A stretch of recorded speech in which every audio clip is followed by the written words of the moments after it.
이번 주로 신명기가 마무리됩니다.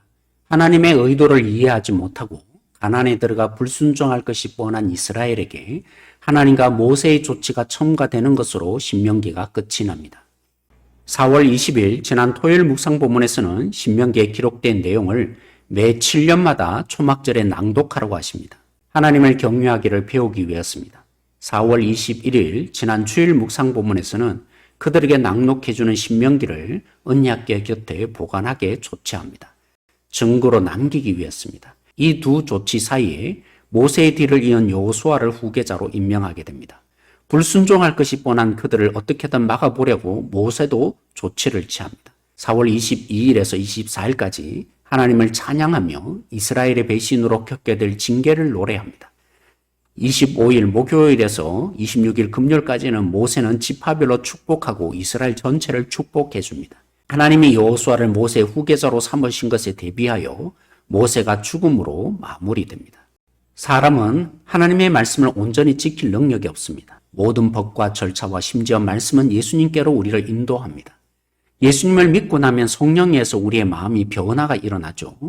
하나님의 능력으로 지킬 수 없었던 말씀을 지켜가게 됩니다. 이제 시편 103편 토요일 본문을 조금 살펴보도록 하겠습니다. 1절과 2절은 전체의 서론에 해당합니다. 송축하라, 송축하라, 송축하라고 세 번에 걸쳐서 나타나죠. 1절 상반절에 여호와는 하반절의 거룩한 이름으로 더 구체화되어 나타납니다. 내 영혼은 내 속에 있는 것들로 더 구체화되어서 하반절에 나타나죠. 그리고 송축하라는 이 세 번에 걸쳐 명령은 2절 하반절에 은택을 잊지 말지어다 라는 부분으로 연결되는 것을 볼 수 있습니다. 2절에 하나님의 은택은 죄악을 사하시는 것으로, 병을 고치는 것으로, 타면에서 속량해 주시는 것으로 관이라는 영광을 말하는 건데요. 하나님의 인자와 긍휼으로 우리를 영화롭게 하십니다. 그리고 우리 성경에는 내 소원이라 표현했는데요. 원래는 입이라고 되어 있습니다. 원어 성경에. 그래서 모든 좋은 것으로 우리를 만족시켜 줍니다. 그렇게 하니까 독수리처럼 새롭게 되어지죠. 그리고 6절에 공의로운 일을 하나님이 행하십니다. 그러니 억압당하는 자를 위해서 심판을 하나님이 행하시죠. 다음 7절에서 11절을 하나의 단위로 묶을 수 있는데요.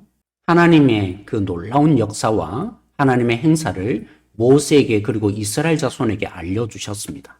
8절은 103편의 중심 내용이라고 할 수 있습니다. 하나님은 긍휼이 많으시고 은혜로우시고 노하기를 더디하시며 인자가 풍부하신 분이십니다. 이 하나님의 성품에 대해서 구체적으로 다시 설명해 주고 있는데요. 자주 경책하지 않으시며 노를 영원히 품지 않으십니다. 죄악을 따라 처벌하지 않으시고 우리의 행위 그대로 갚지 않으십니다. 9절과 10절을 조금 대조적으로 볼 수 있는데요.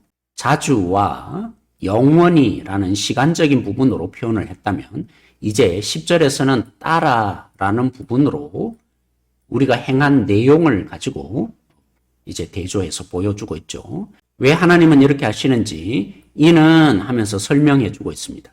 인자가 크시기 때문이죠.